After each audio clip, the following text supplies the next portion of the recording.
Bismillahirrahmanirrahim. Assalamualaikum Ustaz Adi Dayan. Assalamualaikum warahmatullahi wabarakatuh. Izin bertanya, ayah saya meninggal 1 tahun yang lalu.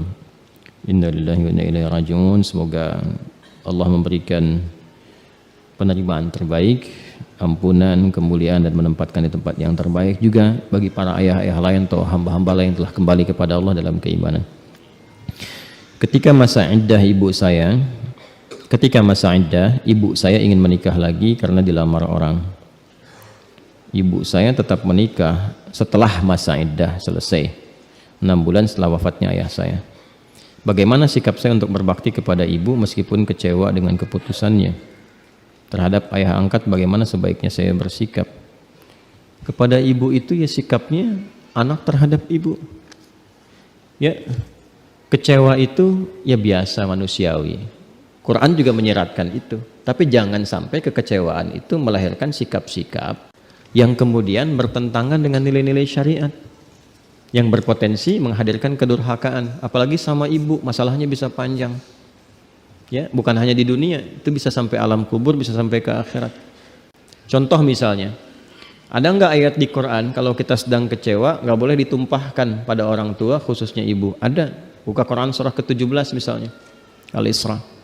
Ayat 23 itu dan seterusnya. Wa qadha rabbuka alla ta'budu illa iyyah wa bil walidaini ihsana imma yablughanna 'indakal kibara ahaduhuma aw kilahuma fala taqul lahumā uff wa la tanharhuma. Ya, Allah sudah menetapkan hukum, dan kalau sudah menetapkan hukum nggak bisa ditawar. Nggak bisa ditawar. Baik ya, kecuali nanti hal-hal yang telah Allah tetapkan, ketentuan-ketentuan lainnya ya, sebagai alternatif hukum. Hikmahnya banyak nanti. Dan diantara ketetapan itu, selain penyembahan mutlak hanya kepadanya, juga berbakti kepada kedua orang tua. Dan bakti kepada kedua orang tua itu diikat dengan sifat ihsan. Jadi diantara amalan langsung di dalam Quran yang disifati dengan sifat ihsan, itu bakti pada orang tua. Itu ayatnya cukup banyak itu. Ya, yang di Al-Ahqaf misalnya ayat 15. Wa wassaynal insana biwalidayhi ihsana. Ya, banyak nanti yang di Quran surah 31 Luqman ayat 14 tuh. Bedanya nanti yang di Luqman wahnan ala wahnin, ya, yang di Al-Ahqaf itu kurhan. Dan itu nanti banyak itu. Ya, banyak gambaran-gambarannya. Nah, saya ingin turunkan dulu. Bahkan kalau keduanya masih ada dan menjelang masa-masa sepuh, pasti akan ada itu indikasi dari Quran, akan ada sikap-sikap dari kedua orang tua itu. Mungkin Anda yang tidak sepakat.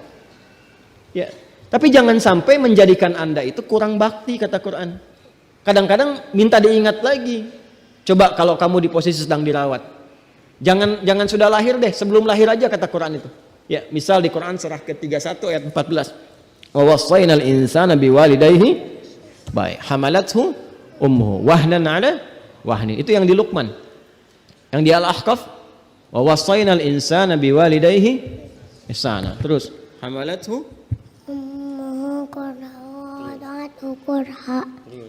wa hamluhu wa fisaluhu 30 syahra hatta idza balagha ashuddahu wa balagha 40 sanatan qala rabbi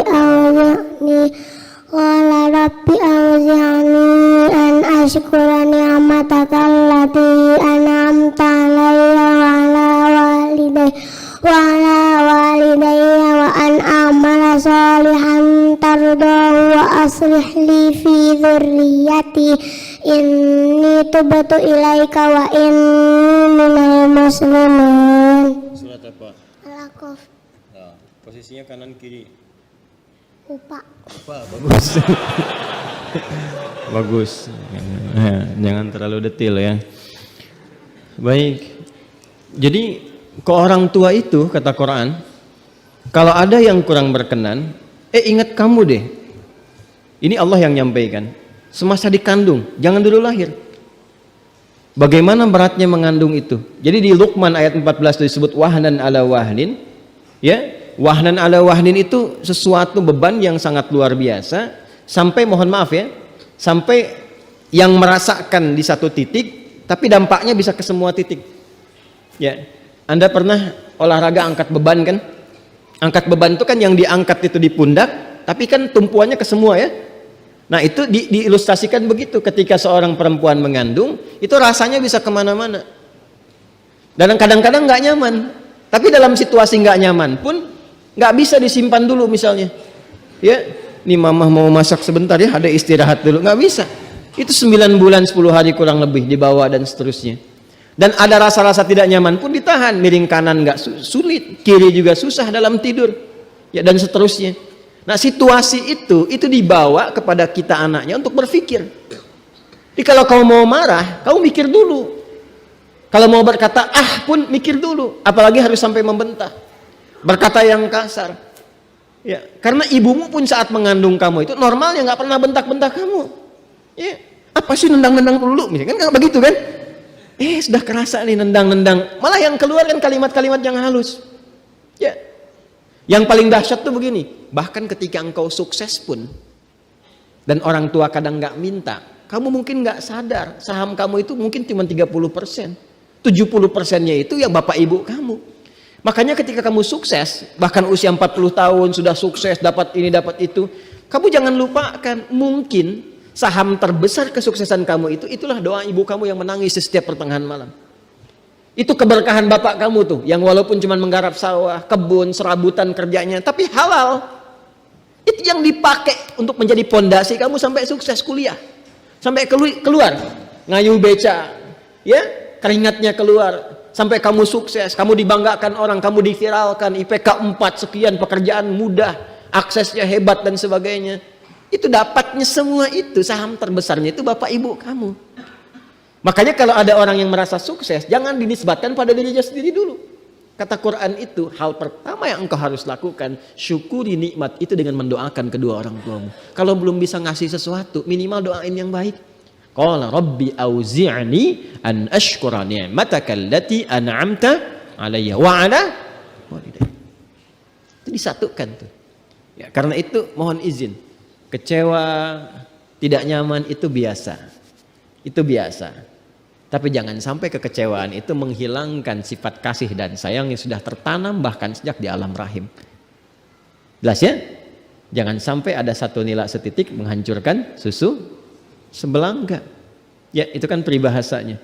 Jangan sampai kemudian ada sikap 1-2 saja yang menghilangkan. Kadang-kadang gini, tidak hanya anak dengan orang tua, hubungan suami istri juga begitu. Dengan teman-teman sahabat juga begitu. Masa karena persoalan yang terjadi dalam 5 menit Anda lupa punya hubungan 50 tahun? Apa selama 50 tahun itu semuanya jelek semua? Apa Anda bersahabat selama 5 tahun itu nggak ada senang, yang nggak ada baik, yang nggak ada berbaginya, sampai hilang kemudian hanya karena persoalan 5 menit? Kalau melanggar syariat baru diluruskan. Itu pun dengan cara yang halus. Nah ini yang dilakukan sudah tepat, misalnya nggak ada persoalan. Persoalan Anda tidak sepakat misalnya dengan pasangan yang dinikahi atau menikahi ibu Anda, maka itu akan melalui proses. Karena kalau sudah Allah tetapkan, pasti ada hikmah di dalamnya.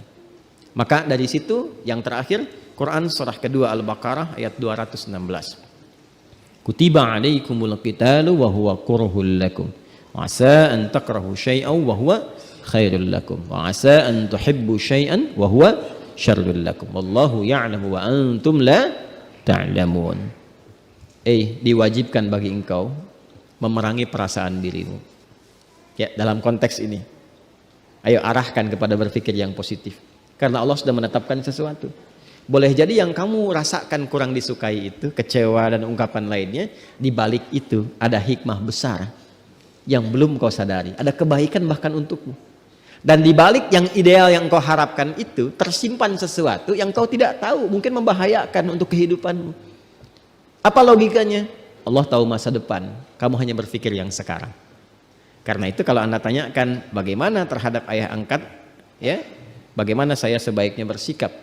Mungkin bukan ayah angkat di sini ya, tapi lebih kepada ayah yang telah menikahi ibu. Bagaimana sikapnya? Ya, sikapnya berbakti. Seperti bakti Anda kepada ibu, berbakti kepada ayah. Karena dengan menikahi ibu Anda itu sudah ada hubungan mahram di antara keduanya. Jelas ya? Baik. Wallahu ta'ala a'lam bis-shawab.